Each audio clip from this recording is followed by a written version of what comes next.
السلام عليكم ورحمة الله تعالى وبركاته. أعوذ بالله من الشيطان الرجيم. بسم الله الرحمن الرحيم. رسلا مبشرين ومنذرين لئلا يكون للناس على الله حجة بعد الرسل وكان الله عزيزا حكيما. صدق الله العظيم. আজকের আলোচনার টপিক হচ্ছে আল্লাহ তাআলা কেন এই পৃথিবীতে রাসূল প্রেরণ করেছেন। রাসূল প্রেরণের উদ্দেশ্য কি, নবী রাসূলদের পরিচয় এবং তাদের বৈশিষ্ট্য, এগুলো নিয়ে আমি আজকে আলোচনা করব এবং নবী রাসূলদের জীবনী থেকে আমাদের আসলে শিক্ষা কি, লেসনটা কি লেসন আমরা নিতে পারি, এই টপিকটা নিয়ে আলোচনা করব। টপিকটা কি সবার কাছে ক্লিয়ার? প্রথমে আমরা উদ্ধার করবার চেষ্টা করি যে কেন আল্লাহ এত রাসূল পাঠালেন পৃথিবীতে, এর কারণটা কি। এর উত্তরটা আল্লাহ তাআলা খুব চমৎকারভাবে সূরা নিসার 165 নম্বর আয়াতে আলোকপাত করেছেন, যে আয়াতটা দিয়ে আমি আলোচনা শুরু করেছি। আল্লাহ তাআলা বলছেন, রুসুলান মুবাশশিরিন ওয়া মুনজিরিন লিআল্লা ইয়াকুনা লিন-নাসি আলাল্লাহি হুজ্জাতুন বা'দা রুসুল ওয়া কানা আল্লাহু আজিজান হাকীমা। অর্থাৎ আমি রাসূলগণকে সুসংবাদদাতা এবং সতর্ককারী রূপে পৃথিবীতে প্রেরণ করেছি।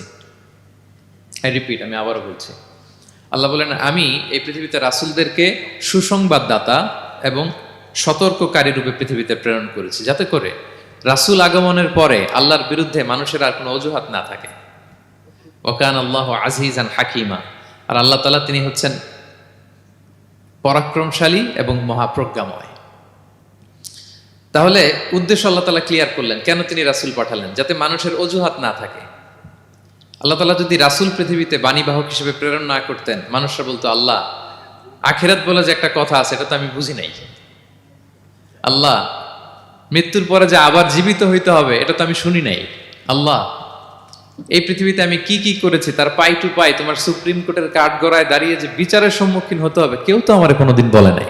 এজন্য আল্লাহ বলেন আমি পৃথিবীতে রাসূল পাঠিয়েছি, যাতে করে মানুষের কোনো এক্সকিউজ না থাকে। আচ্ছা বলেন তো, এখন কি কেউ আল্লাহরে বলতে পারবে আল্লাহ বিচার যে হবে এটা তো আমি জানি না? বলতে পারবে?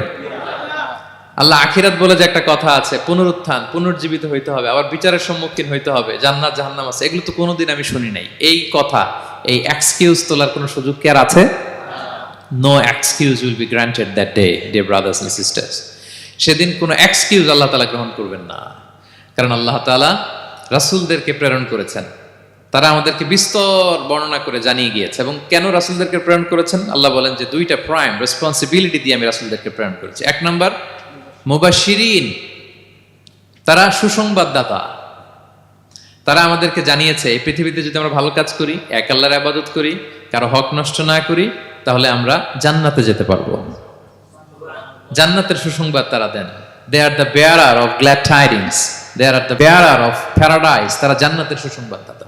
রাসূলদের দুই নাম্বার প্রাইম রেসপন্সিবিলিটি হচ্ছে মুনজিরিন, তারা সতর্ককারী। তারা আমাদেরকে এই মর্মে সতর্ক করেছেন যে পৃথিবীতে যদি আল্লাহর ইবাদত না করে শিরক করো, বেদাত করো, এই পৃথিবীর বুকে যদি ফাসাদ করো, যদি সীমা লঙ্ঘন করো, যদি অন্যের অধিকার নষ্ট করো, তাহলে তোমাদেরকে জাহান্নামের আযাব ভোগ করতে হবে। ঠিক কিনা? তাহলে দুইটা প্রাইম রেসপন্সিবিলিটি। রাসূলরা হচ্ছেন মুবাশশিরিন, সুসংবাদদাতা, জান্নাতের সুসংবাদ দিয়েছেন। তারা ভালো কাজ করলে জান্নাতে যাওয়া যাবে। পাশাপাশি তারা হচ্ছেন সতর্ককারী। কিসের সতর্ককারী? জাহান্নামের ব্যাপারে সতর্ককারী। এই পৃথিবীতে ফাসাদ করলে, আল্লাহ তাআলার অবাধ্য হলে জাহান্নামে যেতে হবে। এবং রাসূল পাঠানোর মধ্য দিয়ে আল্লাহ তাআলা এক্সকিউজ দেওয়ার সুযোগ বন্ধ করে দিয়েছেন। কোনো এক্সকিউজ আর দেয়া চলবে না।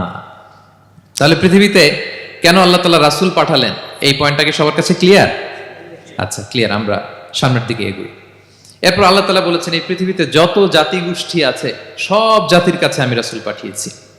ওয়া ইম মিন উম্মাতিন ইল্লা খালা ফিহা নাযীর। যত জাতি, যত নেশন এই পৃথিবীতে এসেছে, সব জাতিকে সতর্ক করবার জন্য, ইনস্ট্রাক্ট করবার জন্য, গাইড করবার জন্য আমি রাসূল পাঠিয়েছি। এমন কোন জাতি নাই যে জাতির মধ্যে আল্লাহ রাসূল পাঠায় নাই, সবাই রাসূল পেয়েছেন। এবং মজার ব্যাপার হচ্ছে they are the chosen and selected personality by Allah subhanahu wa ta'ala. রাসূলরা হচ্ছেন আল্লাহ তাআলার পক্ষ থেকে chosen এবং সিলেক্টেড। রাসূলদেরকে সিলেক্ট করেছে কে? আল্লাহ। তিনি বলেন ওয়া ইন্নাহুম ইনদানা লামিনাল মুস্তাফাইনাল আখিয়া। নবীরা হচ্ছে আমার কাছে মনোনীত, আমি তাদেরকে মনোনীত করেছি এবং তারা হচ্ছে সর্বশ্রেষ্ঠ মানুষ। তার মানে এই আয়াত থেকে বোঝা গেল নবীরা সিলেক্টেড, তারা ইলেক্টেড না। ইলেকশন করে নবী হওয়া যায় না, নবী সিলেক্টেড এর মাধ্যমে হইতে হয়, সিলেকশনের মাধ্যমে। আর সিলেক্ট করেন কে? চুজ করেন কে? ইলেকশন করে নবী হওয়া যায়? আমরা পৃথিবীর সবাই মিলে যদি ভোট দেই, যে আল্লাহ আমরা সবাই ভোট দিলাম, এ হচ্ছে রাসূল, তাকে রাসূল হিসেবে আপনি কবুল করেন, হবে ইলেকশনে ভোট দিলে? আমাদের সাথে যদি ম্যানকাইন্ডের সাথে জিন কাইন্ডও যুক্ত হয়, জিনেরাও যদি বলে আল্লাহ আমরাও আছি, আমরাও দিলাম একটা করে ভোট, হবে রাসূল হবে? ফেরেশতারাও যদি যুক্ত হয়, ফেরেশতারাও যদি বলে, মানুষও ভোট দিল, জিনেরাও দিল, ফেরেশতারাও দিল, প্রত্যেকে একটা করেই দিল, ধরেন প্রত্যেকের ভোট গণনা করার পরে দেখা গেল বিশাল ভোট কাউন্ট হয়েছে, এখন তাদের এই ভোটের উপর ভিত্তি করে রাসূল হবে কেউ? হবে? কারণ নবী ইলেকশনে হওয়া যায় না, নবী হয় সিলেকশনে। আর সিলেক্ট করেন কে? আল্লাহু ইয়ালামু হাইসু ইয়াজআলু রিসালাতাহু। কাকে রাসূল বানাবেন, কাকে তিনি নবী হিসেবে অ্যাপয়েন্ট করবেন, এটা তিনিই জানেন। শুধুমাত্র কেবলমাত্র একমাত্র আল্লাহ তাআলা সোললি এটাকে কন্ট্রোল করেন। কেউ চাইলে কারো ভোটে, কারো ইলেকশনে নবী হওয়া যায় না। নবীরা হচ্ছেন সিলেক্টেড, চুজেন পার্সোনালিটি বাই আল্লাহ সুবহানাহু ওয়া তাআলা। তাহলে নবীরা নির্বাচিত নন, ওনারা মনোনীত। নবীরা কি নির্বাচিত? নবীরা মনোনীত। এখন কতজন নবী রাসূল আল্লাহ তাআলা পাঠিয়েছেন? আল্লাহ তাআলা সুস্পষ্ট করে জানাননি কতজন। কিছু কিছু হাদিস থেকে পাওয়া যায় লক্ষাধিক রাসূল, নবী এবং রাসূল আল্লাহ তাআলা পৃথিবীতে পাঠিয়েছেন। কিন্তু কোরআন আল কারিমে এই লক্ষাধিক নবী রাসূলের সবার কথা আল্লাহ তাআলা আমাদেরকে শোনাননি। আল্লাহ তাআলা মাত্র 25 জন রাসূলের কথা আমাদেরকে শুনিয়েছেন। কতজন? 25 জনের কথা আল্লাহ তাআলা শুধু আমাদেরকে বলেছেন, বাকিদের কথা বলেন নাই। কতটুকু আমাদের বলা দরকার এটা আমাদের চেয়ে ভালো জানেন কে? আল্লাহ ভালো জানেন। আল্লাহ তাআলা ভালো জানেন কতটুকু আমাদেরকে জানাতে হবে। যত রাসূল তিনি পাঠিয়েছেন, যত নবী পাঠিয়েছেন, সবার কথা যদি আল্লাহ কোরআনে বলতেন, তাহলে কোরআন কি মাত্র 611 পৃষ্ঠার একটা বই হতো? 10 খণ্ড, 15 খণ্ড, 20 খণ্ড। তখন আমরা হাফেজ হতে পারতাম? হ্যাঁ, আমরা হাফেজ তরিকুল ইসলাম পাইতাম তখন? হ্যাঁ, তাকরিম পাইতাম? তখন তো হাফেজ হওয়া যেত না। এটা যদি 15 খণ্ড, 20 খণ্ডের বিশাল ভলিউম হয়, হাফেজ হওয়া যেত না। এজন্য আল্লাহ তাআলা সব নবীদের কথা আমাদেরকে শোনায় নাই, মাত্র 25 জন নবীর কথা কোরআনে আল্লাহ শুনিয়েছেন। কতজন?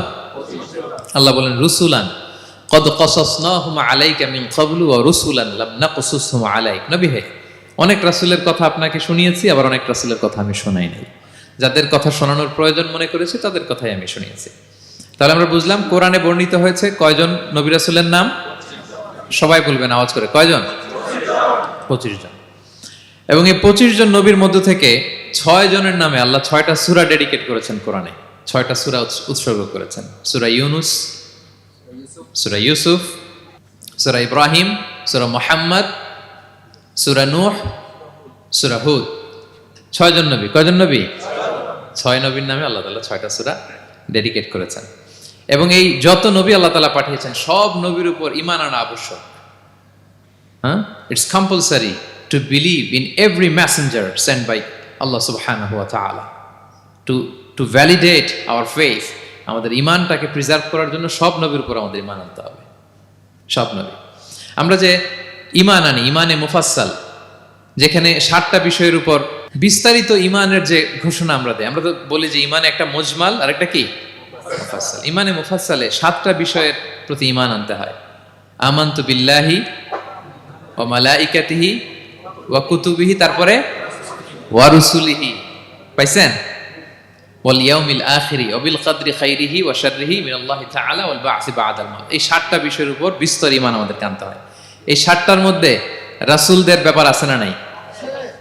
রাসূলদের উপর ঈমান আনতে হবে। যদি না আনি তাহলে আরকানুল ঈমান পূর্ণ হলো না, আমার ঈমান পরিপূর্ণ হবে না।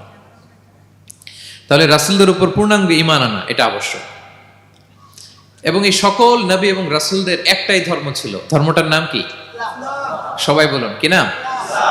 সবার একটাই ধর্ম, সব নবীর একটাই ধর্ম। কারণ আল্লাহর কাছে মনোনীত ধর্ম কয়টা? একটা। ইন্নাদ দীনা ইনদাল্লাহিল ইসলাম। আল্লাহর কাছে মনোনীত একটাই ধর্ম, সেটা হচ্ছে ইসলাম।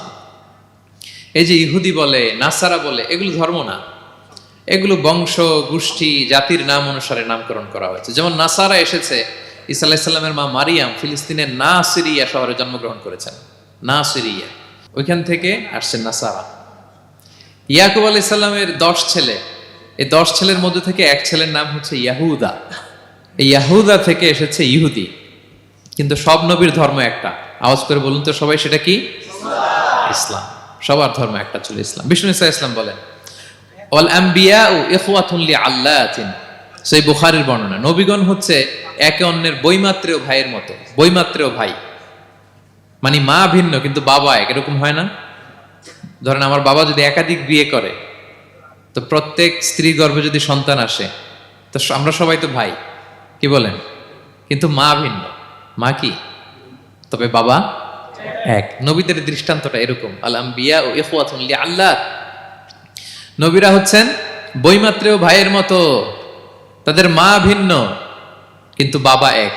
বিষ্ণু ইসলাম বলেন উম্মাহাতুহুম শাত্তা ওয়া দীনুহুম ওয়াহিদ, তাদের শরীয়ত, তাদের বিধিবিধান এটা ভিন্ন ভিন্ন, কিন্তু তাদের দিন কি? এক, সেটা হচ্ছে ইসলাম। সকল নবীর ধর্মের নাম হচ্ছে ইসলাম। যেমন ইব্রাহিম আলাইহিস সালামের ব্যাপারে আল্লাহ তাআলা বলেন মা কানা ইব্রাহিমু ইয়াহুদিয়ান ওয়ালা নাসরানিয়ান ওয়ালাকিন কানা হানিফাম মুসলিমা ওয়া মা কানা মিনাল মুশরিকিন। নবী ইব্রাহিম আলাইহিস সালাম উনি ইহুদিও ছিলেন না, নাসারাও ছিলেন না, উনি একনিষ্ঠ মুসলিম ছিলেন। কি ছিলেন? আল্লাহ নবী ইউসুফ আলাইহিস সালাম উনি সবসময় আল্লাহর কাছে দোয়া করতেন, আল্লাহ তাওয়াফানি মুসলিমান ওয়াল হিকনি বিসসালিহিন, আল্লাহ তুমি আমাকে মুসলিম হিসেবে মৃত্যু দিও আর সৎকর্মশীলদের সাথে অন্তর্ভুক্ত করে নিও।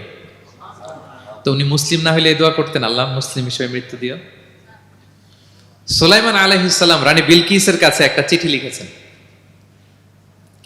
এই চিঠি আবার পাঠিয়েছেন হুদহুদ পাখিকে দিয়ে। হুদহুদ পাখি ঠোঁটে করে এটা কামড় দিয়ে নিয়ে বিলকিসের রাজপ্রাসাদের ভেন্টিলেশনের ভিতর দিয়ে ঢুকে, বিলকিস লাঞ্চ করে বিশ্রাম নিতেছিল, এর বুকের উপরে চিঠিটা রেখে ফুরুত করে উড়াল দিছে হুদহুদ। খুলে দেখে অদ্ভুত এক চিঠি, ইন্নাহু মিন সুলাইমান ওয়া ইন্নাহু বিসমিল্লাহির রহমানির রহিম। তো বিলকিসকে উদ্দেশ্য করে সাল্লাল্লাহু আলাইহি ওয়াসাল্লাম বলেছিলেন আল্লাহ তাআলু আলাইয়া ওয়াতুনি মুসলিমিন, বিলকিস অবাধ্য হয়েও না, বাড়াবাড়ি করো না, মুসলিম হয়ে আমার কাছে ফিরে আসো। কোন নবী বলছেন? তো উনি যদি মুসলিম না হতেন, উনি মুসলিম হওয়ার আহ্বান করতেন? প্রিয় ভাইরা, তাহলে সব নবীর ধর্ম একটা, সেটা কি? ইসলাম। সব নবী একই ধর্মের অনুসারী ছিলেন।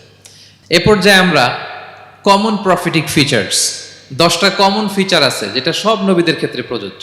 সব নবীদের ক্ষেত্রে এই ফিচারগুলো পাওয়া যায়। এই 10টা কমন ফিচার নিয়ে আলোচনা করব ইনশাআল্লাহ। এই 10টা কমন ফিচারের 1 নম্বর হচ্ছে আল ওয়াহি। সকল নবীকে আল্লাহ তাআলা ওহী পাঠিয়েছেন, রেভেলেশন, প্রত্যাদেশ। ওহী মানে সিক্রেট মেসেজ, যেটা নবী শোনে আর আল্লাহ জানে, দুনিয়ার মানুষ এটা শোনে না। নবীরা বললে কেবল শোনে। সুবহানাল্লাহ বলেন। সব নবীকে আল্লাহ এই ওহীটা পাঠিয়েছেন।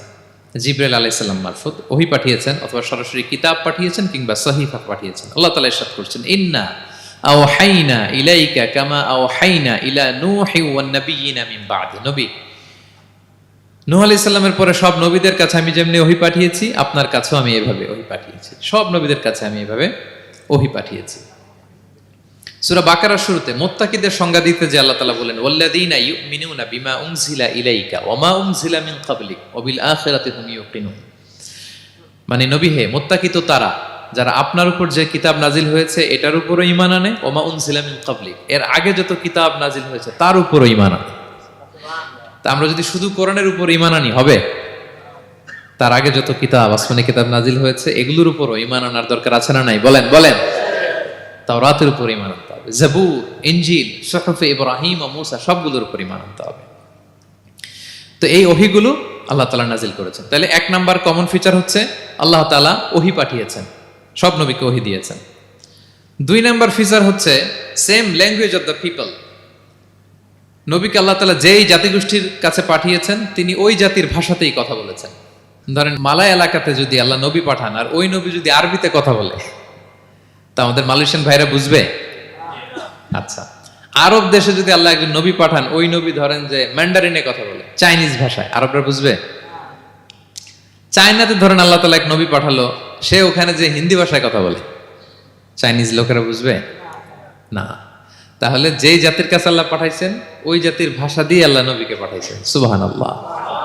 আল্লাহ তাআলা ইরশাদ করেন ওয়ামা আরসালনা মির রাসূলিন ইল্লা বিলিসানি কওমিহি লিউবাইয়িনা লাহুম। আল্লাহ তাআলা যত রাসূল পৃথিবীতে প্রেরণ করেছেন, বিলিসানি কওমি, যে জাতির কাছে প্রেরণ করেছেন ওই জাতির ভাষায় প্রেরণ করেছেন, যাতে করে নবীর কথা এরা বুঝে। নবীরা এসেছেন বাণীবাহক হয়ে, এখন এই বাণী যদি বুঝতে না পারে তাহলে কাজ হবে?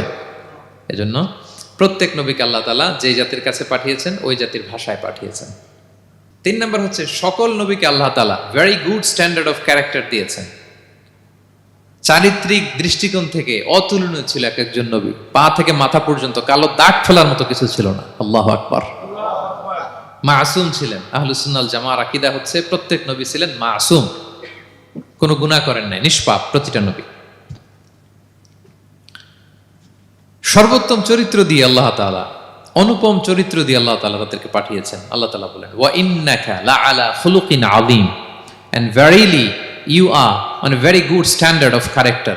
নবী হে, আপনি চমৎকার একটা ক্যারেক্টারের উপর প্রতিষ্ঠিত। আপনার আচরণের মতো, ক্যারেক্টারের মতো আচরণ অতুলনীয়, পৃথিবীতে দ্বিতীয়টা খুঁজে পাওয়া যায় না, ঠিক কিনা? কারণ নবীরা যদি মডেল হন, তাদের আচরণ যদি ভালো না হয়, তাহলে মানুষ কি তাদেরকে গ্রহণ করবে? মানুষ তো তাদের কাছ থেকে শিখবে, জানবে। তো জন্য তাদের আচরণ চমৎকার হওয়ার দরকার আছে না নাই? চমৎকার আচরণ, চমৎকার চারিত্রিক মাধুর্য দিয়ে আল্লাহ তাআলা পৃথিবীতে এক একজন নবীকে প্রেরণ করেছেন। সব নবীরা ভেরি গুড স্ট্যান্ডার্ড অফ ক্যারেক্টারের অধিকারী ছিল। 4 নম্বর হচ্ছে প্রত্যেক নবীকে আল্লাহ তাআলা মিরাকেল দিয়েছেন, মানে মুআজিজা, as a proof of their prophethood. তাদের নবুয়তির প্রমাণ হিসেবে আল্লাহ তাআলা তাদেরকে মিরাকেল দিয়েছেন, মুআজিজা। যেমন সালেহ আলাইহিস সালামকে আল্লাহ তাআলা মুআজিজা দিয়েছিলেন। তার জাতির কাছে যখন তিনি দাওয়াত দিলেন, তারা বলল, সালেহ তুমি যে নবী এটা আমরা বুঝবো কি করে? এক শর্তে আমরা তোমার উপর ঈমান আনতে পারি। সাল্লাল্লাহু আলাইহি সাল্লাম বললেন, কি শর্ত? বলতেছে, এই যে পাহাড় দেখো, এই পাহাড়ের ভেতর থেকে যদি একটা উট বের করো, 10 মাসের গর্ভবতী একটা উটটা বেরোবে, বেরোয় বাচ্চা দিবে, সাথে সাথে আমরা উটের দুধ দহন করে খাবো, এরপর আমরা ঈমান আনবো। চিন্তা করছেন কত শর্ত? পাহাড়ের ভেতর থেকে কি বের করে দেখাইতে হবে? উট। উনি আল্লাহর কাছে দোয়া করলেন, আল্লাহ বললেন কবুল, তবে কথা না শুনলে কিন্তু খবর আছে। বলছে ঈমান আনবে, ঈমান না আনলে কিন্তু খবর আছে। উনি দোয়া করলেন, আল্লাহ কবুল করলেন। পাহাড় বিদীর্ণ হয়ে একটা বিশাল আকৃতির উট বেরোয় আসলো, 10 মাসের গর্ভবতী উট। মুহূর্তে এটা ডেলিভারি করলো একটা উটের বাচ্চা, এবং দুধ দিতে আরম্ভ করলো, ওলান ভর্তি দুধ। সবাই পেট ভরে দুধ খেলো। খাওয়ার পরে কয়, তুমি জাদুকর। খাওয়ার পরে সাল্লাল্লাহু আলাইহি সাল্লাম কি বলে? ইউ আর এ ম্যাজিশিয়ান, তুমি জাদুকর, তুমি তো বড় ভেলকিবাজ সালেহ, তুমি পাহাড়ের ভিতরে ভেলকি ঢুকাই দিছো। আল্লাহ তাআলা তাদেরকে একটা সাউন্ড গ্রেনেড, প্রচন্ড শব্দ তরঙ্গ দিয়ে ধ্বংস করে দিলেন। কানের পর্দা ফেটে সবগুলো লাশ হয়ে জমিনে পড়ে রইল। তাহলে এই যে সাল্লাল্লাহু আলাইহি সাল্লাম যেটা দেখাইছেন, এটা কি ভেলকি ছিল? ম্যাজিক ছিল? কি ছিল?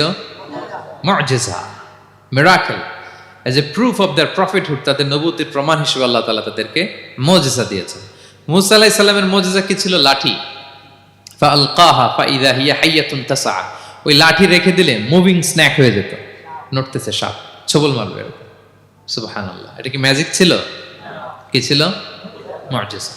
ঈসা আলাইহিস সালামকে আল্লাহ তাআলা মাইন্ড ব্লোয়িং মুআজিজা দিয়েছেন।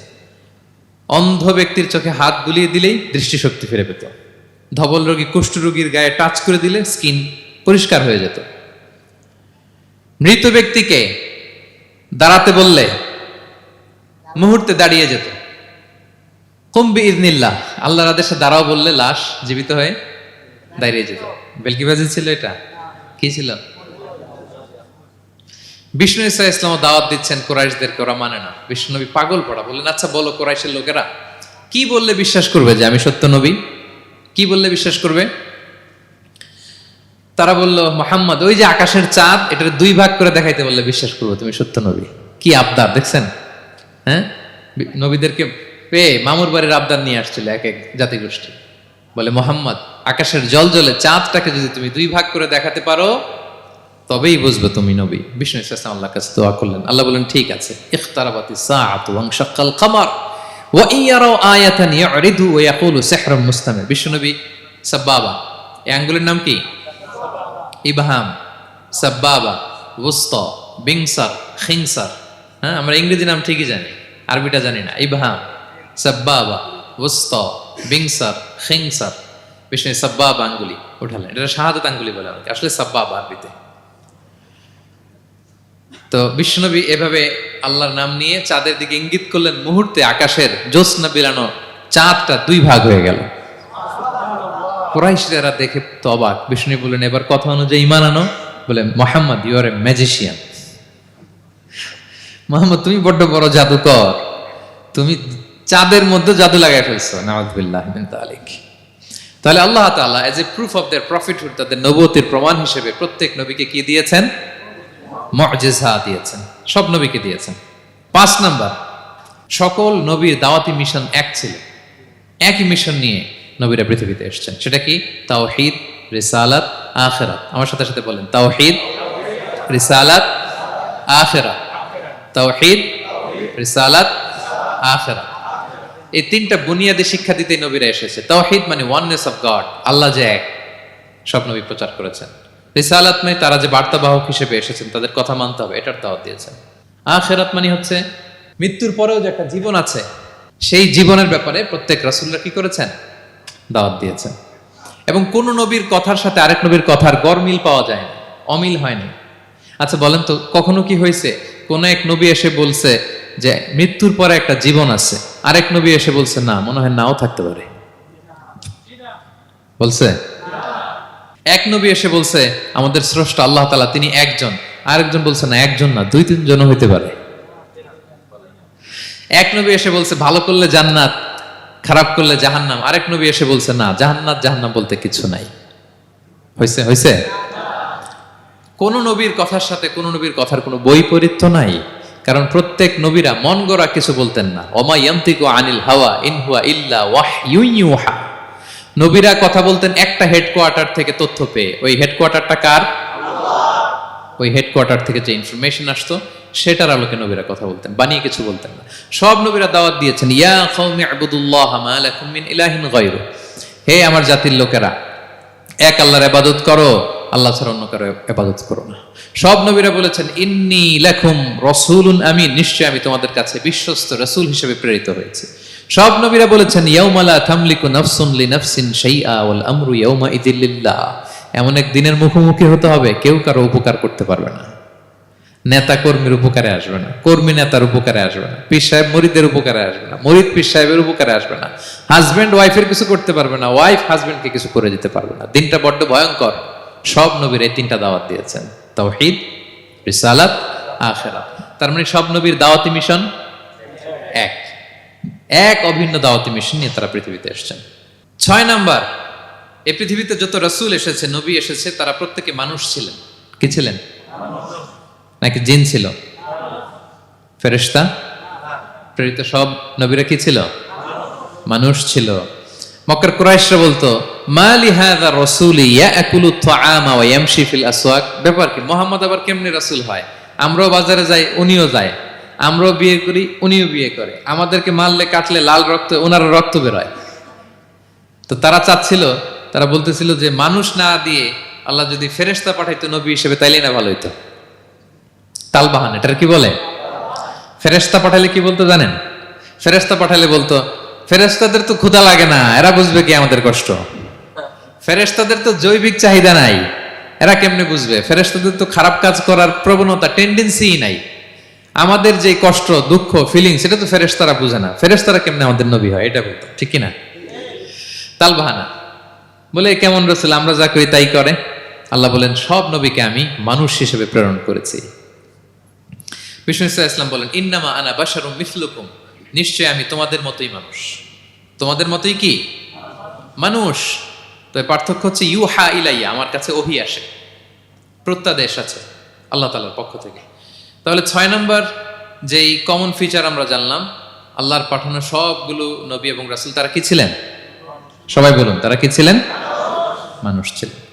7 নম্বর কমন ফিচার হচ্ছে আল্লাহর পাঠানো সব নবী এবং রাসূলরা ওনারা পুরুষ ছিলেন। কি ছিলেন? কোন নবী কি নারী ছিল বলেন তো? হ্যাঁ, নারী নবী আছে? নাই। নবী হওয়ার জন্য ম্যাসকুলিনিটি শর্ত, পুরুষ হওয়া শর্ত। কারণ নবীকে অনেক বড় বড় জিনিসের নেতৃত্ব দিতে হবে, মাঝে মাঝে মিলিটারি তৈরি করতে হবে, লিডারশিপ লাগবে, যুদ্ধ পরিচালনা করতে হবে। নারীদের পক্ষে এটা সম্ভব? কঠিন। আমাদের বোনদের অনেক ধরনের দুর্বলতা আছে, তাদের মাসে কিছুদিন তারা আল্লাহর আদেশে অসুস্থ থাকে, ঠিক কিনা? পিরিয়ড তাদের চলে, ওই সময় সালাত পড়তে পারে না, অনেক প্রতিবন্ধকতা তাদের আছে। বাচ্চা যদি ধারণ করে পেটে 9 মাস, ওনারা অসুস্থ, শেষের মাসগুলোতে তো কঠিন জটিল অবস্থা। বাচ্চা ডেলিভারির পরেও 40 দিন ব্লিডিং আছে না নাই? তাহলে অনেক ধরনের জটিলতা আল্লাহ তাআলা ওনাদের দিয়েছেন। এজন্য আল্লাহ তাআলা নবুয়তের গুরু দায়িত্ব, এটার জন্য আল্লাহ তাআলা পুরুষদেরকে সিলেক্ট করেছেন। আলহামদুলিল্লাহ বলেন। তাহলে যত নবী এবং রাসূল পৃথিবীতে এসেছিল ওনারা পুরুষ ছিল। আল্লাহ বলেন, ওয়ামা আরসালনা মিন ক্বাবলিকা ইল্লা রিজালান নূহি ইলাইহিম। নবী হে মুহাম্মদ, আপনার আগে যত নবী এবং রাসূলকে আমি পৃথিবীতে প্রেরণ করেছি তাদেরকে পুরুষ হিসেবে প্রেরণ করেছি, কোন নারীকে আমি নবুয়তের মর্যাদা দেই নাই। 8 নাম্বার, প্রত্যেক নবীকে আল্লাহ তাআলা একটা গ্রুমিং, একটা ট্রেনিং সেশনের মধ্য দিয়ে নিয়েছেন। সেটা কি? সেটা হচ্ছে সবাইকে আল্লাহ তাআলা শেফার্ড হিসেবে কাজ দিয়েছিলেন, রাখাল হিসেবে। পৃথিবীর সব নবীরা ছাগল চড়াতেন, সব, আদম আলাইহিস সালাম থেকে শুরু করে বিষ্ণু ইসা ইসলাম পর্যন্ত। সুবহানাল্লাহ পড়বেন না? বিষ্ণু ইসা ইসলাম বলেন, মা বাআসাল্লাহু নাবিয়্যান ইল্লা রাআল গানাম। আল্লাহ এমন কোন নবী পাঠায় নাই যেই নবী ছাগল চড়ায় নাই, সব নবী। সাহাবার অবাক হয়ে বললেন, ওয়া আনতা ইয়া রাসূলুল্লাহ, হে নবী আপনিও ছাগল চড়িয়েছেন? বিষ্ণু বললেন, হ্যাঁ, আমি তো অল্প কিছু পারিশ্রমিকের বিনিময়ে মক্কার লোকদের ছাগল চড়িয়ে দিতাম। সুবহানাল্লাহ। কেন সব নবীকে দিয়ে আল্লাহ ছাগল চড়ালেন? এই ট্রেনিং সেশন, গ্রুমিং সেশন কেন? কারণ ছাগলকে একসাথে বসানো কঠিন। ছাগল একটু কি বলে, একটু টেরা টাইপের প্রাণী, কথা শুনতে চায় না। ধরেন যে সারা সপ্তাহ আপনি খুব ব্যস্ত, একদিন সুযোগ পাইছেন সপ্তাহে যে আজকে আমি ফ্রি আছি, যাই পুকুরে যাই, আমিও গোসল করি, ছাগলটারও গোসল করাই। এটা ধরে যদি এখন পুকুরের দিকে টান দেন, কি করবে? পা দুইটা এমন শক্ত করে মাটিতে ধরে রাখবে, আপনি যত টানবেন ওর ঘাড়ের চামড়া ছিঁড়ে যাচ্ছে, তারপরেও আসে না। এরপর ছাগলগুলোর একসাথে রাখা কঠিন, একটা নেচে ওদিকে যায়, আরেকটা লাফ দেয় এদিকে, আরেকটা ওইদিকে। এদেরকে যদি কেউ একত্রিত করতে পারে তাহলে এই জাতিকে, মানব জাতিকে একত্রিত করা তার জন্য একেবারে সহজ, পানি ভাত, ঠিক কিনা? এজন্য আল্লাহ এই মানব গোষ্ঠীর উপর লিডারশিপ কায়েমের আগে ছাগল চড়িয়েছেন। এবং যারা মরুভূমিতে ছাগল চড়ায়, যে শেফার্ডগুলো, যেই রাখালগুলো, তাদের অনেক শক্তিশালী হইতে হয়। গায়ে শক্তি না থাকলে ছাগল চড়ানো যায় না, কিন্তু লাঠি নিয়ে হই হই করে পিছনে দৌড়াইতে হয়, নেকড়ের ছোবল থেকে ছাগলগুলোকে রক্ষা করতে হয়, বাঘ নেকড়ে এগুলো থেকে বাঁচাইতে হয়। তার মানে এটা করার মধ্য দিয়ে এই জাতিকে কিভাবে জাহান্নামের আগুন থেকে বাঁচাবে নবীদের ওই ট্রেনিং হয়ে যায়। সুবহানাল্লাহ। ছাগল এদিক ওদিক দৌড়াতে থাকে, এদেরকে যেমনি একত্রিত করতে হবে, নবীদের কাজও হচ্ছে মানব গোষ্ঠীকে ইউনাইটেড করা, একত্রিত করা। এজন্য আল্লাহ তাআলা মা বাআসাল্লাহু নাবিয়্যান ইল্লা রাআল গানাম, এই পৃথিবীতে এমন কোন নবী পাঠান নাই যেই নবীকে দিয়ে আল্লাহ তাআলা ছাগল চড়ান নাই। সব নবীর মধ্যে এটা কমন। 8 নম্বর পয়েন্ট। 9 নম্বর পয়েন্ট হচ্ছে enmity from their own people. যত নবী দাওয়াত নিয়ে আসছে তারা চ্যালেঞ্জের মুখোমুখি হয়েছেন, শত্রুতার মুখোমুখি হয়েছেন। কেউ ওনাদের জন্য রেড কার্পেট রিসেপশন দেয় নাই। নবীদের পথ ছিল বড় পিচ্ছিল, এটা কুসুমাস্তীর্ণ ছিল না, কণ্টকাকীর্ণ। কেউই সহজে মেনে নেয় নাই। দাওয়াত দিছে তো রিজেক্ট, সবাই প্রত্যাখ্যান করেছে, সবাই প্রত্যাখ্যান করেছে। এটা কমন ছিল, প্রত্যেক নবীকে এটা মুখোমুখি হতে হয়েছে। Mockery, vulgarism, operation, mental torture, physical torture and what not, সব ধরনের। ইভেন অনেক নবীকে হত্যা করা হয়েছে দিনের দাওয়াতের কারণে। বনি ইসরায়েলের লোকেরা তাদের নিজেদের 70,000 নবীকে নিজেরা হত্যা করেছে। এমনকি আমার নবী বিশ্বনবী মুহাম্মদ রাসূলুল্লাহ সাল্লাল্লাহু আলাইহি ওয়াসাল্লামকে হত্যার ষড়যন্ত্র করা হয়েছিল। আল্লাহ তাআলা দয়া করে বিশ্বনবীকে হিজরতের ব্যবস্থা করে দিয়ে প্রাণে বাঁচিয়েছেন, মক্কা থেকে মদিনাতে পাঠিয়ে দিয়েছেন। তাহলে এই পথ বড় কঠিন ছিল, নবীদের পথ, সব নবীর জন্য, এক্সেপ্ট সুলাইমান এবং দাউদ আলাইহিস সালাম, তাদের কথা ভিন্ন। এছাড়া সব নবীরা এই সংগ্রাম, এই বিরোধিতা, এই শত্রুতা, এই জেলাসি, এগুলোর মুখোমুখি হয়েছে পৃথিবীর সকল নবীরা, সকল নবীরা। বিষ্ণু ইসা ইসলাম ঘুমাতে পারে নাই একটা রাত শান্তিতে। বিষ্ণুর বায়োগ্রাফি যদি আপনি পড়েন, জীবনে যদি পড়ে দেখেন, প্রত্যেকটা নবীর জীবনে এই কষ্টকর মুহূর্তগুলো ছিল। শত্রুতা সব নবীকে পোহাতে হয়েছে।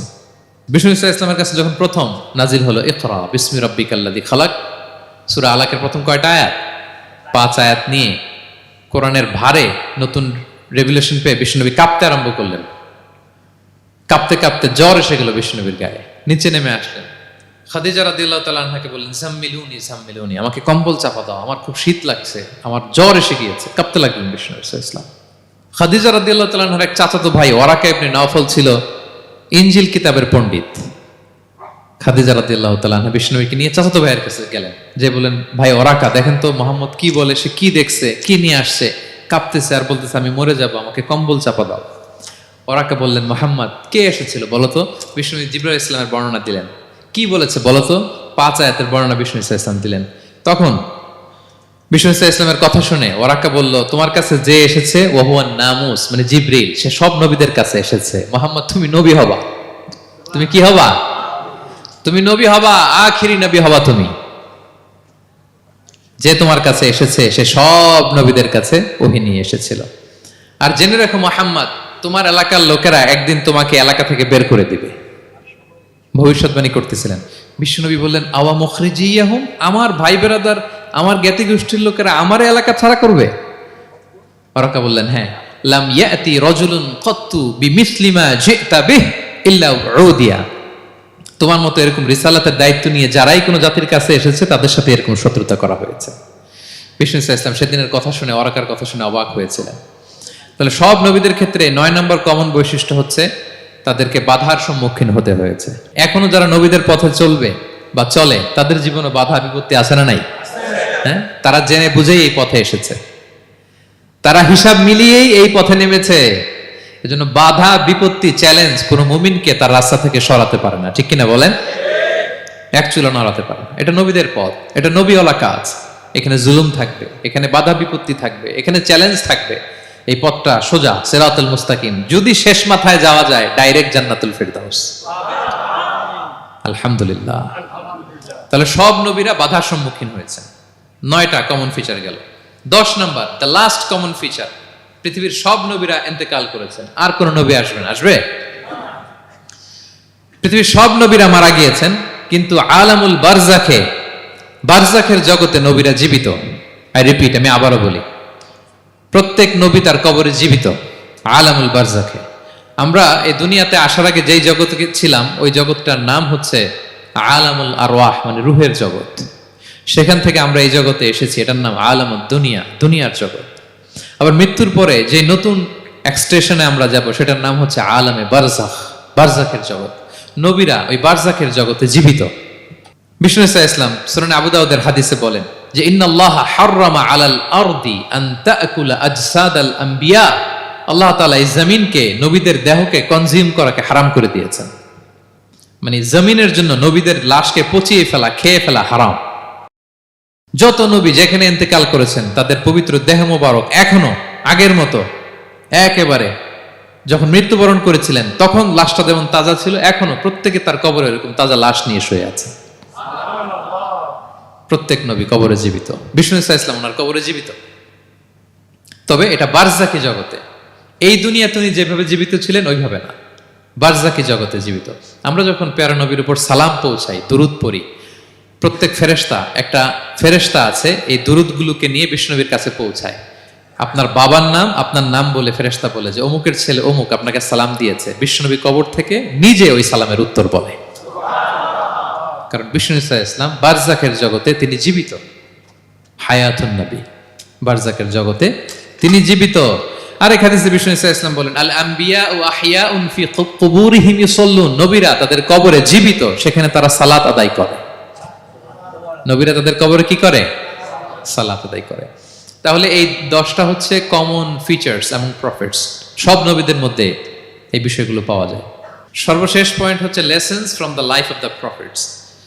এত নবী রাসূল যে আল্লাহ তাআলা আমাদের হেদায়েতের জন্য পাঠালেন, তাদের জীবনী থেকে আমাদের জন্য শিক্ষা কি, লেসন কি, এটা জানার দরকার আছে না নাই? বলেন, কি লেসন আমরা নিব? অনেক লেসন আছে। আমি সংক্ষিপ্ত পরিসরে 2-1টা বলি। আমি আমার মিজানুর রহমান আজহারি ভেরিফাইড ইউটিউব চ্যানেলে প্রফেট সিরিজ নামে একটা সিরিজ করেছি, 25 পর্বের। কোরআনে কয়জন নবীর নাম উল্লেখ হয়েছে? 25। আর আমার চ্যানেলে কয় পর্ব? তার মানে 25 জন নবীর ব্যাপারে আমি ওয়েল ডকুমেন্টেড ম্যানারে একাডেমিকলি আলোচনা করেছি। আপনারা শুনবেন, আপনাদের জন্যই করেছি, শুনবেন আপনারা। এবছর 21শে বইমেলায় আপনারা শুনেছেন আমার একটা বই প্রকাশিত হয়েছে। বইয়ের নাম হচ্ছে জেগে ওঠো আবার। এটা আমি নিজে লিখেছি। আরেকটা বই 6 খণ্ডের আমি সম্পাদনা করেছি, সেটা হচ্ছে ছোটদের নবী রাসূল। বইটার নাম কি? ছোটদের নবী রাসূল। সত্যায়ন প্রকাশন থেকে 6 পর্বের খুব চমৎকার গ্রাফিক্যাল ইউজার ইন্টারফেস দিয়ে আপনার সোনামণিরা, বাচ্চারা তারা জেনে যাবে যে তাদের আসল আইকন কারা, তাদের আসল সুপার হিরো কারা, তাদের অনুসরণীয় অনুকরণীয় ব্যক্তিত্ব হবে কারা। এই বইটা লিখতে, সম্পাদনা করতে আমাদের অনেক চ্যালেঞ্জ আমরা ফেস করেছি, কারণ এটা আপনাদের জন্য লিখি নাই, লিখছি কাদের জন্য? বাচ্চাদের জন্য। আমি বাচ্চাদেরকে গল্প শোনাচ্ছি এরকম একটা ভাব নিয়ে লিখেছি। আমি বারবার ভেবেছি যে আমার ছোট্ট মেয়েটাকে যদি আমি শোনাই, ওকে বুঝাইলে ও কিভাবে বললে বুঝবে। গল্পের মতো করে খুব রস দিয়ে, আনন্দ দিয়ে প্রতিটা বাক্য এভাবে সাজানো হয়েছে। 6 খণ্ডের ছোটদের নবী রাসূল সিরিজ, যদি সুযোগ হয় আপনারা সংগ্রহ করবেন। বড়দের নিয়েও আমরা নবী রাসূলদের উপর আমাদের সামনে কাজ আসবে, আমরা জানাবো। তো আজকের এই কায়েত ফাউন্ডেশন বাংলাদেশের এই প্রোগ্রামে সর্বশেষ যে পয়েন্টটা আপনাদের সামনে আমি উপস্থাপন করতে চাই, সেটা হচ্ছে lessons from the life of the profits. নবী রাসূলদের জীবনী থেকে আমাদের জন্য কি শিক্ষা। 25 জন নবীকে কভার করা সম্ভব হবে না। আমি সেখান থেকে মাত্র 7 জন নবীর জীবনী থেকে 7টা শিক্ষা 7 মিনিটে বলে আমরা শেষ করে দেব ইনশাআল্লাহ বিইذنিল্লাহ। প্রথমে আমরা শুনবো সাইয়েদনা আদম আলাইহিস সালামের জীবনী থেকে শিক্ষা। পৃথিবীর প্রথম নবী কে ছিল বলেন তো? আদম আলাইহিস সালাম। আমরা যেমনি আমাদের শৈশব ছিল, কৈশোর ছিল, যৌবন, তারপর বার্ধক্যের দিকে যাচ্ছি, ওনার কি এরকম ছিল? আদম আলাইহিস সালামের শৈশব ছিল না? ছিল? কৈশোর ছিল? কনফিউশনে পড়ে গেছে। ছিল? ছিল না। মজার ব্যাপার হচ্ছে ওনার শৈশব কৈশোর ছিল না, ওনাকে আল্লাহ সৃষ্টি করতে যুবক করে সৃষ্টি করছে। সুবহানাল্লাহ, এত আসতে কেন?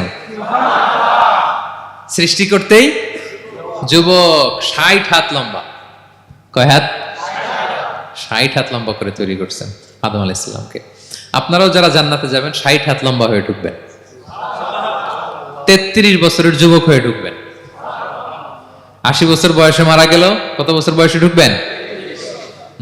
গালে কোনো দাড়ি থাকবে না। এই দুনিয়ায় দাড়ি রেখে নেন, ওখানে দাড়ি ছাড়া উঠবেন একেবারে। কোনো জুরদা মুর্দা ও আবনা ও সালাসা ওয়া সালাসিন, 33 বছরের তাগড়া ইয়াং সুপারস্টার হয়ে জান্নাতে ঢুকবো আমরা। তো আদম আলাইহিস সালামকে আল্লাহ প্রথম নবী করে পৃথিবীতে পাঠালেন। ওনাকে জান্নাতে সব খাইতে বললেন যে সব খাও, একটা গাছের কাছে যেও না। কিন্তু শয়তান সে তার মিশন নিয়ে আসে। সে আদম আলাইহিস সালামকে ভুলভাল বোঝালো, আদম আর হাওয়াকে, যে একটা কাজ করো, আল্লাহ তাআলা তোমাকে না করছে কেন জানো? আল্লাহ তো চায় না তুমি জান্নাতে থাকো, আল্লাহ চায় তোমাদেরকে দুনিয়াতে পাঠাই দিবে। তো তুমি যদি ওই গাছের ফল খেয়ে ফেলো, আল্লাহ আর দুনিয়াতে পাঠাইতে পারবে না। কিন্তু আল্লাহ চায় তোমাদেরকে কই পাঠাবে? কিন্তু যদি গাছের ফল খেয়ে ফেলো আর পাঠাইতে পারবে না। এজন্য আল্লাহ নিষেধ করছে গাছের ফল খায় না। চিন্তা করছেন? উল্টা, পুরো উল্টোটা বুঝাইছে। তো ভুল করে সাইয়েদনা আদম আলাইহিস সালাম, হাওয়া আলাইহিস সালাম খেয়ে ফেলছেন এই ফল। খাওয়ার পরেই আল্লাহ তাআলা পাঠাই দিলেন পৃথিবীতে, যাও জমিনে যাও, এই জান্নাতে আর থাকা যাচ্ছে না। কাঁদতে আরম্ভ করলেন আদম আর হাওয়া আলাইহিস সালাম, কাঁদতে কাঁদতে অনুতপ্ত হয়ে আল্লাহর কাছে দোয়া করলেন। তো পুরো আদম আলাইহিস সালামের জিন্দেগির সবচেয়ে বড় শিক্ষা হচ্ছে রিপেন্টেন্স, অনুতপ্ত হওয়া। কি হওয়া? অনুতপ্ত হওয়া। আমরা ভুল করব, কুল্লুকুম খাত্তাউন, আমরা সবাই পাপী। সবাই কি পাপী? কে পাপ করি না? আমরা সবাই পাপী। কিন্তু মনে রাখবেন, আমাদের পাপ যত বড় হোক, আল্লাহর রহমতের দরিয়া তার চাইতেও বড়, অনেক বড়। তিনি দয়াময়, তিনি মেহেরবান, তার দয়ার শেষ নাই, তার মায়ার শেষ নাই। তার রহমতের দরিয়া যে কত বড় আপনি কল্পনাও করতে পারবেন না। শয়তান আর আমাদের মধ্যে পার্থক্য হচ্ছে, শয়তান পাপ করে পাপে অটল থাকে, কিন্তু বিশ্বাসীরা পাপ করার সাথে সাথেই ক্ষমা চায় কার কাছে? এটা হচ্ছে আদম আলাইহিস সালামের জীবনী থেকে আমাদের জন্য সবচেয়ে বড় লেসন। সাইয়েদনা আদম আলাইহিস সালাম উনি ভুল করে যখন বুঝতে পারলেন, অনুতপ্ত হলেন, চোখের পানি ছাড়লেন। 2 ফোঁটা পানি আল্লাহর কাছে সবচাইতে প্রিয়। এক হচ্ছে জেহাদের ময়দানে মুজাহিদের গা বেয়ে ঝরে পড়া রক্তের ফোঁটা, 2 হচ্ছে অনুতপ্ত বান্দার চোখের পানির ফোঁটা। অনুতপ্ত বান্দা নিজের ভুল স্বীকার করে মাথাটা নিচু করে চোখের পানি ছেড়ে দিয়ে যখন আল্লাহর কাছে কাঁদে, তার চোখের পানি চোখ বেয়ে নাকের ডগা বেয়ে জমিনে ড্রপ করার আগেই আল্লাহ তার সব গুনাহ মাফ করে দেয়। সাইয়েদনা আদম আলাইহিস সালাম কাঁদতে আরম্ভ করলেন, কাঁদতে কাঁদতে অনুতপ্ত হয়ে দোয়া করলেন, রব্বানা যালামনা আনফুসানা ওয়া ইল্লাম তাগফির লানা ওয়া তারহামনা লানাকুনান্না মিনাল খাসিরিন। রব্বানা, হে আমাদের রব, যালামনা আনফুসানা, আমরা আমাদের নফসের উপর জুলুম করেছি, ভুল করেছি, অন্যায় করেছি, অপরাধ করেছি। ওয়া ইল্লাম তাগফির লানা, আল্লাহ তুমি যদি ক্ষমা না করো, তুমি যদি মাফ না করো, লানাকুনান্না মিনাল খাসিরিন, আল্লাহ আমরা ধ্বংস হয়ে যাব, আমরা ক্ষতিগ্রস্ত হয়ে যাব, আমরা লুজার হয়ে যাব। এই বাক্যগুলো বলে বলে যখন আল্লাহ তাআলার কাছে দোয়া করলেন, আল্লাহর রহম হলো। আল্লাহ দয়া করে সাইয়েদনা আদম আর হাওয়া আলাইহিস সালামকে ক্ষমা করে দিলেন। ক্ষমা করে আবার জান্নাতের এন্ট্রির ঘোষণা দিলেন যে আবার দুনিয়ার জীবন শেষ করে আসো, যেখান থেকে আসছিলে আবার ওখানে ঢুকতে পারবে। তাহলে আদম আলাইহিস সালামের জীবন থেকে আমরা যে লেসনটা পাই সেটা কি ভাই? বলেন বলেন। অনুতপ্ত হওয়া, রিপেন্টেন্স। আমরাও যদি জীবনে ভুল করি কি করবেন? ভুলের উপর অটল থাকবেন? অনড় থাকবেন? একগুঁয়ে ধরে বসে থাকবেন? সীমা লঙ্ঘন করবেন? আমরা ক্ষমা চাইব। কার কাছে ক্ষমা চাইব? ক্ষমা দেওয়ার জন্য তিনি বসে থাকেন। শেষ রাতে আল্লাহ প্রথম আসমানে চলে আসেন। প্রথম আসমানে এসে ডাকতে থাকেন, আলা মিন মুস্তাগফিরিন আগফির আলা, কে ক্ষমা চাবা? কে পাপ করেছে, জুলুম করেছে, বলো, আমি ক্ষমা দেওয়ার জন্য আসছি। আলা মিন মুস্তারজিকিন আরযুক আলা, কার রিজিকের দরকার, কার চাকরি নাই, কার ব্যবসা মন্দা, আমার কাছে চাও, আমি আল্লাহ বাড়িয়ে দেব। কার কি লাগবে বল, আমি দেব। আল্লাহ তাআলা দেওয়ার জন্য আসছে, আমি নেয়ার জন্য উঠতে পারি না। আমরা যেন আল্লাহ তাআলার কাছে চাই বেশি বেশি, এবং ভুল করলে যেন আমরা অনুতপ্ত হই। ভুল করলে আমরা কি হব? সাইয়েদনা আদম আলাইহিস সালামের জীবন থেকে আমরা এটা শিখলাম। 2 নম্বরে সাইয়েদনা নূহ আলাইহিস সালামের লাইফ থেকে আমরা কি শিখি?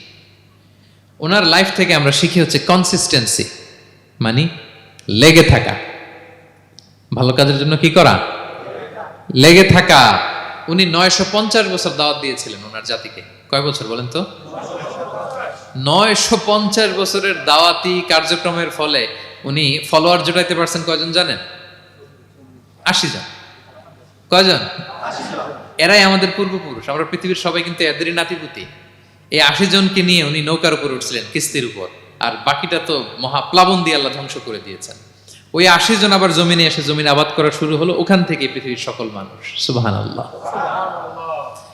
উনি বলেন, ক্বালা রাব্বি ইন্নী দাআউতু কওমি লাইলান ওয়া নাহারা, আল্লাহ আমি দিন রাত এক করে আমার জাতিগোষ্ঠীকে দাওয়াত দিয়েছি। ফালাম ইয়াজিদহুম দুআই ইল্লা ফিরারা, কিন্তু আমারে দেখলে লোকগুলো ভেগে ভেগে যায়। আর কি করে? আমার কথা যেন শুনতে না হয়, এরা কানে আঙ্গুল দিয়ে রাখে আর মুখে কাপড় পেঁচিয়ে রাখে। নূহ আলাইহিস সালাম তারপরও থামতেন না, কন্টিনিউয়াস দাওয়াতি কাজ। লোকজন নূহ আলাইহিস সালামকে পিটিয়ে আধামরা করে কাঁথা দিয়ে পেঁচিয়ে পাহাড়ে রেখে আসতেন। ওইখান থেকে এসে নূহ আলাইহিস সালাম আবার দাওয়াত দিতে শুরু করতেন। What a consistency! কিভাবে লেগেছিলেন! 950 বছর তিনি দাওয়াত দিয়েছেন, মাত্র 80 জন ফলোয়ার হয়েছিল। তাহলে আমরা অল্প দাওয়াতি কাজ করেই আমরা হতাশ হয়ে যাই। হায় রে, আমার কথা শুনলো না, হায় রে আমার কথা পৌঁছাইল না, হায় রে আমার কাছে এসে কেউ মুসলিম হইল না, হায় রে আমার কথা। অস্থির। আপনার কাজ হচ্ছে পৌঁছে দেওয়া, আপনার কাজ হচ্ছে কোরআনের কথা মানুষকে বলা। এটা দিয়ে কতটুকু কি হবে এটার ফয়সালা কার? তাহলে নূহ আলাইহিস সালামের জীবনী থেকে আমাদের শিক্ষা হচ্ছে কনসিস্টেন্সি। 950 বছর উনি লাগাতার দাওয়াত দিয়েছেন, থামে নাই, হতাশ হয় নাই, হাল ছাড়া নাই। নবীরা কখনো হাল ছাড়ে না। সুবহানাল্লাহ পড়েন। 3 নাম্বার, ইব্রাহিম আলাইহিস সালামের জীবনী থেকে আমাদের জন্য শিক্ষা হচ্ছে ওবিডিয়েন্স, আনুগত্য। কি করে আল্লাহ তাআলার কাছে আনুগত্য করতে হয়। আল্লাহু আকবার। আমি মনে হয় 1 ঘন্টার উপরে আলোচনা করেছি আমার প্রফেট সিরিজ ইব্রাহিম আলাইহিস সালামের জীবনী নিয়ে। ওনার পুরো জীবনটা, আল্লাহ কোনো কিছু বলতে দেরি, আল্লাহর আদেশের সামনে মাথা পেতে দিতে ইব্রাহিম আলাইহিস সালামের দেরি হয়নি। আল্লাহ বলছেন আসলিম, ওয়া ইয ক্বালা রাব্বুহু আসলিম ক্বালা আসলামতু লিরাব্বিল আলামিন। এই ইব্রাহিম সারেন্ডার, কই সারেন্ডার। সুবহানাল্লাহ। ইব্রাহিম আনুগত্য করো, আল্লাহ আনুগত্য করছি। ওনার সন্তান হয় না 86 বছর বয়সে একটা সন্তান দিলেন আল্লাহ তাআলা। আমাদের এখানে কার বয়স কত? সর্বোচ্চ বয়স কত আছি আমরা? এদিকে 60 বছরের উপর তো কেউ নাই, ঠিক কিনা? 86 বছর বয়সে আল্লাহ সন্তান দিয়েছেন ইসমাঈল আলাইহিস সালাম। কত বছর বয়সে? সন্তানটা আদরের নাকি? হ্যাঁ, আদরের না? শেষ কালে একটা সন্তান পেলেন 86 বছর বয়সে। ইব্রাহিম আর হাজেরার ঘরকে উজাড় করে ফুটফুটে এক সন্তান ইসমাঈল আলাইহিস সালাম আসলেন। ভালোবাসা, আদর যেন ঠিকরে পড়ে, এত গদগদ ভালোবাসা। এবার বললেন যাও হাজেরা আর দুধের সন্তান ইসমাইলকে মরুভূমিতে ফেলে দিয়ে আস। বলতে দেরি, রেখে আসতে দেরি নেই। এটাই হচ্ছে ইব্রাহিম আলাইহিসসালামের আনুগত্য। দুধুমরু প্রান্তরে হাজেরা আর ইসমাইল আলাইহিসসালামকে রেখে আসলেন, চলে আসলেন। বুকটা ফেটে চৌচির, 86 বছর বয়স একটা দুধ সন্তান পেলাম, দুধের বাচ্চা আমার স্ত্রী সহ মরুভূমিতে রেখে আসলাম। রেখে আবার থাকাও যাবে না, যাও তুমি ফিলিস্তিনে, এরা থাকবে মক্কায় মরুভূমির মাঝখানে।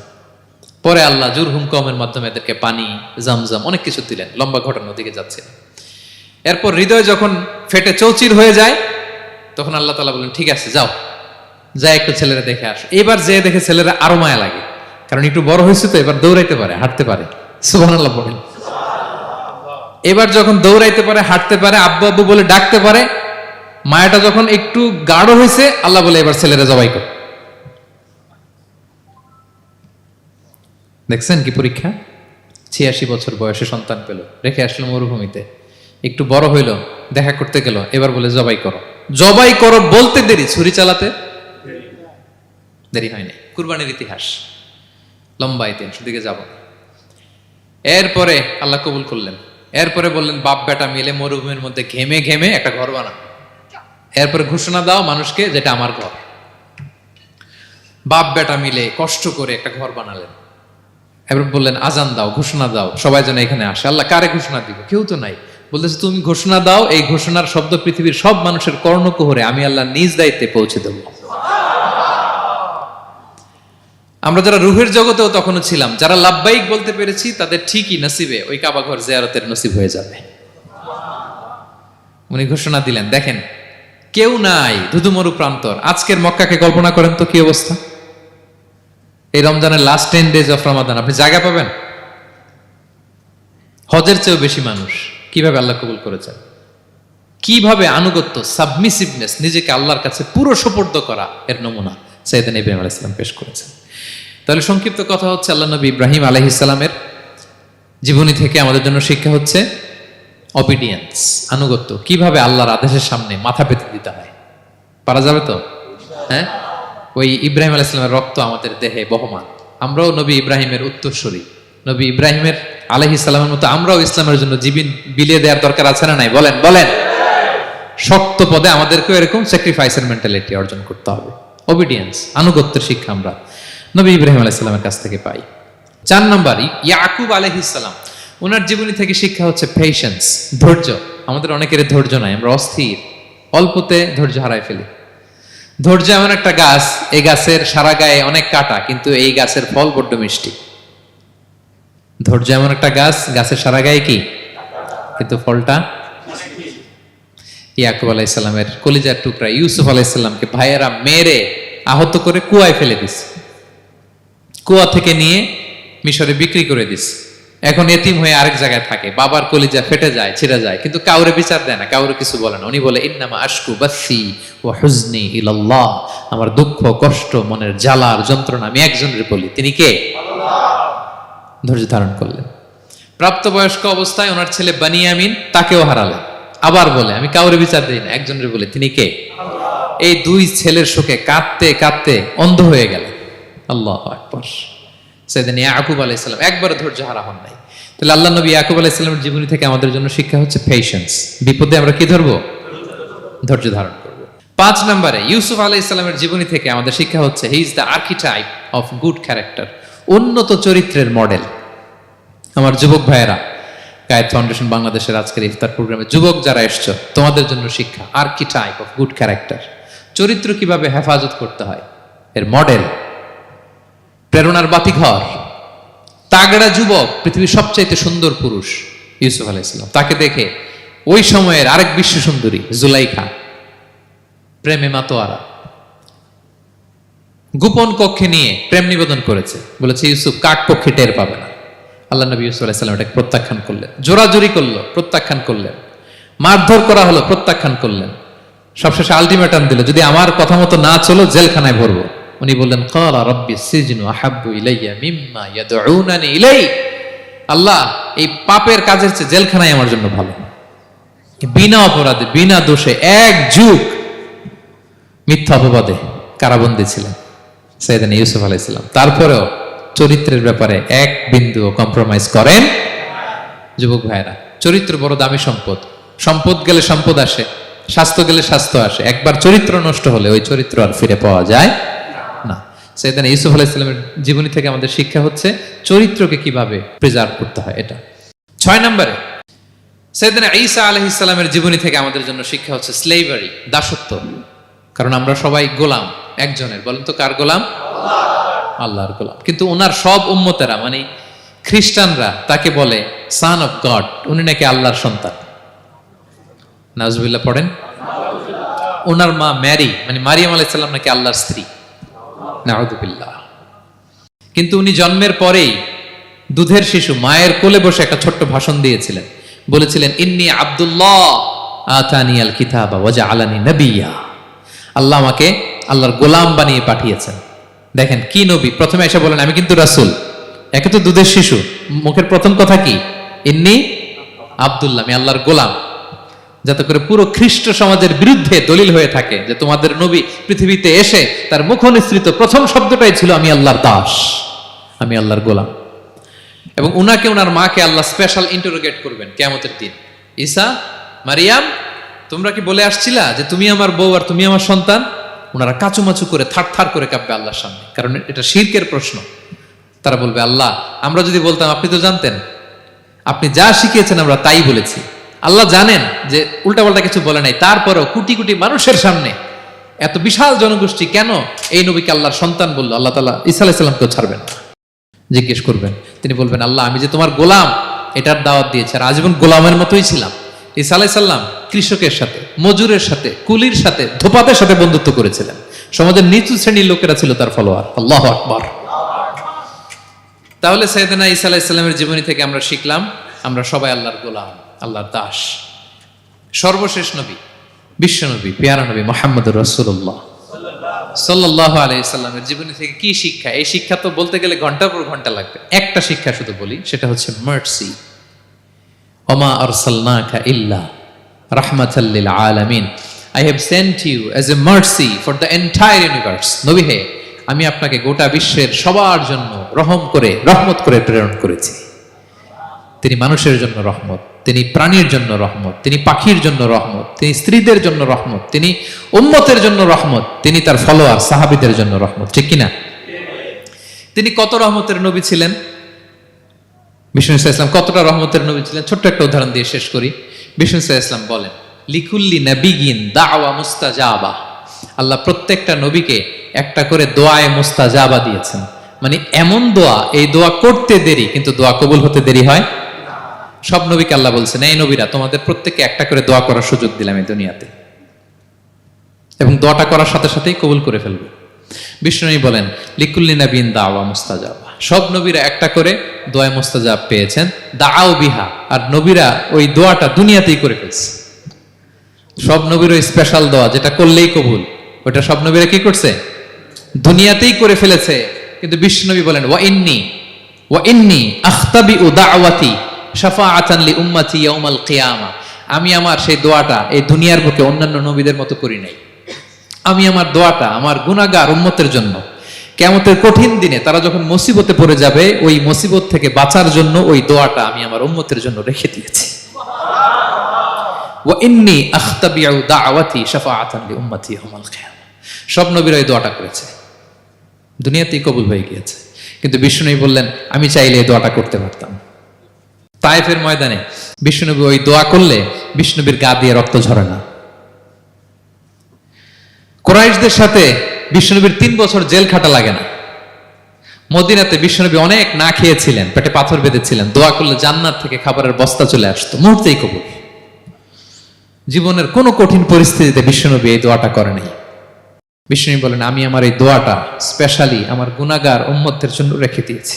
কিয়ামতের কঠিন ময়দানে আমার গুনাহগার উম্মত যখন বিপদে পড়ে যাবে, তাদেরকে ওই বিপদ থেকে বাঁচানোর জন্য ওই দোয়াটা আমি প্রিজার্ভ করে দিয়েছি।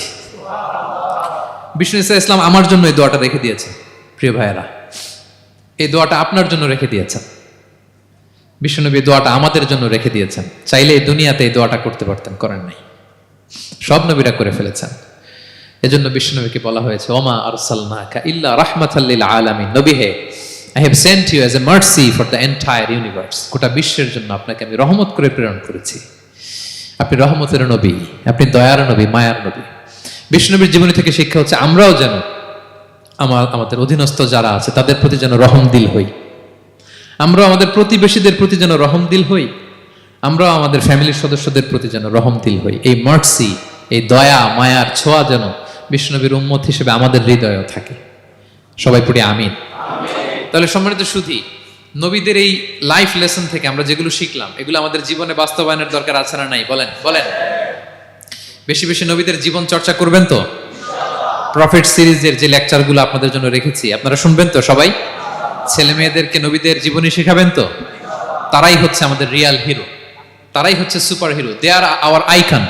এবং আমাদের হেদায়েতের জন্য তাদেরকে আল্লাহ তাআলা আমাদের কাছে পাঠিয়েছেন নবী হিসেবে, রাসূল হিসেবে।